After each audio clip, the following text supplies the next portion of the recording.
Apply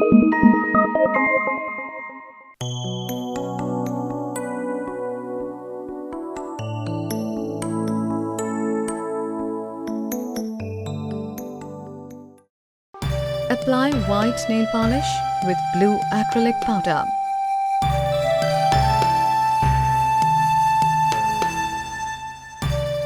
Create the 3D pattern on top of the white nail polish.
Let it dry for some time.